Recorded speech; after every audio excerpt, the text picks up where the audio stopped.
গোলকগঞ্জৰ কংগ্ৰেছত বৃহৎ যোগদান আৰু ৰাজহুৱা সভা। কংগ্ৰেছত যোগদান কমতাপুৰ স্বায়ত্তশাসিত পৰিষদৰ প্ৰাক্তন কাৰ্যবাহী সদস্য কাৰ্তিক ৰায়। গোলকগঞ্জ ব্লক কংগ্ৰেছৰ উদ্যোগত আৰু ধুবুৰী জিলা কংগ্ৰেছ দলৰ তত্বাৱধানত ৰাজহুৱা সভা আৰু যোগদান কাৰ্যসূচী অনুষ্ঠিত হয়। গোলকগঞ্জৰ প্ৰধানী খেলপথাৰত অনুষ্ঠিত হোৱা যোগদান কাৰ্যসূচীত অংশগ্ৰহণ কৰে সাংসদ ৰকিবুল হুছেইনৰ লগতে বিধায়ক আব্দুছ সুবাহান আলী চৰকাৰ আৰু ৱাছেদ আলী চৰকাৰ। উক্ত অনুষ্ঠানত কমতাপুৰ স্বায়ত্তশাসিত পৰিষদৰ প্ৰাক্তন কাৰ্যবাহী সদস্য কাৰ্তিক ৰায়ৰ লগতে তেওঁৰ নেতৃত্বত শতাধিক পুৰুষ মহিলাই কংগ্ৰেছ দলত যোগদান কৰে। সভাখনতে AIDF আৰু BPF বহু নেতা কৰ্মী কংগ্ৰেছত যোগদান কৰে। আজি কংগ্ৰেছৰ যোগদান কাৰ্যসূচী অনুষ্ঠিত কৰাত বিজেপি কৰ্মীয়ে বিভিন্ন প্ৰকাৰে বাধা কৰাৰ অভিযোগ তুলি মুখ্যমন্ত্ৰীক তীব্ৰ সমালোচনা কৰে প্ৰাক্তন কাৰ্যবাহী সদস্য কাৰ্তিক ৰায়। গোলকগঞ্জৰ পৰা তপনৰা report, north east frontier news. বিনাশকালে বিপৰীত বুদ্ধি, যেতিয়া বিনাশ আহে, শাস্ত্ৰত এটা কথা আহে, তেতিয়া বিভিন্ন ধৰণৰ বিপৰীত বুদ্ধি আহে। এই ধৰণৰ কথা বতৰাবিলাক তেলেংগানাৰ মুখ্যমন্ত্ৰীয়ে কৰিছিল। আমাৰ যিজন আমাৰ এতিয়া মুখ্যমন্ত্ৰী ৰেমন ৰেড্ডি, তেওঁক জেললৈ লৈ গৈছিল, নিজৰ ছোৱালীৰ বিয়াত আহিব নিদিছিল। ৰাইজে ক্ষোভিত হৈ এতিয়া সেই মুখ্যমন্ত্ৰীজনৰ নাম পাহৰিলে, মানুহে পাহৰি গ'ল। এতিয়া মুখ্যমন্ত্ৰী হিমন্ত বিশ্ব শৰ্মাৰ অধপতন হৈছে, তেওঁ যাওঁ অৱস্থা হৈছে। সেইকাৰণে তেওঁক ক'ত ধৰিলে, মিয়াকে ধৰিলে লাভ হ'ব নে ইফালে ধৰিলে লাভ হ'ব, তেওঁ ধৰিবই পৰা নাই। গতিকে কেইটামান দিন 6-7টা মাহ আৰু আছে, অকণমান অপেক্ষা কৰক। এই কথাবিলাক ৰাইজে চাই আছে। আপুনি ট্ৰলবিলাক চাওক না, আপোনালোকে মানুহৰ কমেণ্টবিলাক চাওক না, কেইদিনমানৰ আগৰ কমেণ্ট আৰু এতিয়াৰ কমেণ্টবিলাক চাওক না। মুখ্যমন্ত্ৰীয়ে টুইট কৰা কিয় বাদ দিলে? জনপ্ৰিয়তাটো কমিছে মানে 99% লোকে তেওঁৰ বিপৰীতে মন্তব্য দিছে ছ'চিয়েল মিডিয়াত, তেওঁলোকৰ নিজৰ মিডিয়া থকাৰ পিছতো। আৰু 99% লোক আমাৰ গৌৰৱ গগৈ ডাঙৰীয়াক সমৰ্থন কৰিছে। এই কথাবিলাকতে তেওঁ ইণ্টেলিজেঞ্চৰ যোগেদি গম পাইছে, সুবিধা হৈছে আৰু সেইটো শেষ অস্ত্ৰ হিচাপে তেওঁ ব্যৱহাৰ কৰিব চেষ্টা কৰিছে। এইটো ৰাইজে বুজি পাইছে। সময়লৈ অপেক্ষা কৰক, 6 মাহৰ পিছত এইবিলাক চব তল পৰিব।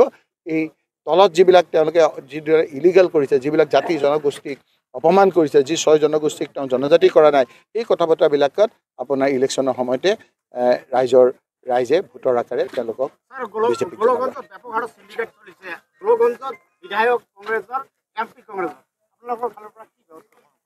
সেই কথাটোকেতো আপোনালোকক কৈ আছোঁ। আমিতো বিৰোধী পক্ষ, সাংবাদিক। এতিয়া সাংবাদিকৰ আধা নিউজ গৈ পেলাই গৌৰীপুৰতে নাইকিয়া হৈ যাব, আধা আপোনাৰ এই গুৱাহাটীত গৈ পেলাই কাট এণ্ড পেষ্ট হ'ব। আমাৰ কথাবিলাক দিয়ক, মোক মেনেজ কৰিব পৰা নাই। এতিয়া বেলেগৰ মেনেজবিলাক হৈ যায়, কোনে কৰেতো আপোনালোকেও জানে। কি মনে কি আখৰৰ মনে কি আখৰৰ মই ইয়াতে কৈ আছোঁ যে SP নাজানে নেকি, DC নাজানে নেকি? মাত পাতিলে কি হ'ব? বন্ধ কৰিব লাগিব, আন্দোলন কৰিম আমাৰ ইয়াত। আমাৰ স্থানীয় লোকসকলে যদি কেতিয়াবা আৰম্ভ কৰিছোঁহে, সময়টো আহিব দিয়ক না। হৈছোঁহে 6টা মাহ হৈছে, অকণমান গাটো লৰাবলৈ দিয়ক, অলপ গাটো লৰাবলৈ দিয়ক, তাৰপিছতে গম পাব। যিটো আশা কৰিছোঁ কোজাজবংশী জনগোষ্ঠীয়ে যে বিজেপি চৰকাৰ অহাৰ লগে লগে কোজাজবংশী জনগোষ্ঠীকৰণ কৰিব, কিন্তু আজি বিজেপি চৰকাৰ 15 বছৰ হৈ গ'ল, তথাপি কিন্তু কোজাজবংশী জনগোষ্ঠীটো জনজাতিকৰণ নকৰিলে।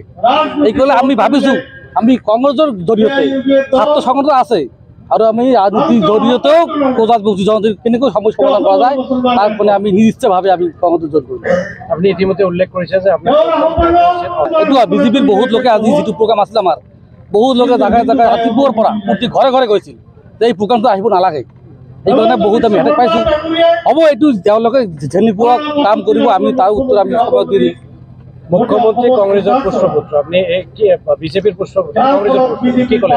এইটো চাওক, আজি মুখ্যমন্ত্ৰীটো কংগ্ৰেছৰ পৰাই প্ৰথমবাৰ কংগ্ৰেছৰ পৰাতো তাতো উঠিছিল না, কংগ্ৰেছৰ বিধায়ক হৈছিল, মন্ত্ৰী হৈছিল, তাৰ পিছতে বিজেপিত জইন কৰিছিল। তাইটো কি হ'ব? কংগ্ৰেছৰ পুত্ৰ নহয়, কংগ্ৰেছৰ পৰাইতো বিজেপি গ'ল না, বিজেপিৰ পুত্ৰ, কংগ্ৰেছৰ পুত্ৰ। মুখ্যমন্ত্ৰীলৈ কিবা আহ্বান, মুখ্যমন্ত্ৰী কিবা আহ্বান? আমি মুখ্যমন্ত্ৰী কি আহ্বান জানাম? তেওঁলোকে ডাঙৰ লিডাৰ, আমি সৰু লিডাৰ, আমিতো ইমান লিডাৰ, আমি কংগ্ৰেছ সদস্য হ'লোৱে, আমি কি তাক আহ্বান জনাম? চবেই জনাব, তেওঁ ইচ্ছা কৰিলে কি কৰিব নোৱাৰে। ইচ্ছা কৰিলে আজি মোক হ'ব পাৰে, তেওঁলোকৰ পাৱাৰ আছে। আৰু এইটোৰ কাৰণে তেওঁলোকে হয়তো বিজেপি চৰকাৰৰ পৰা বহুত চেষ্টাও কৰিব।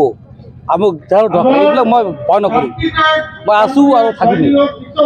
তাৰমানে আপুনি ইতিমধ্যে গম পাইছে যে দিব, জানো মই দিব, এইটোত মই ভয় নকৰোঁ।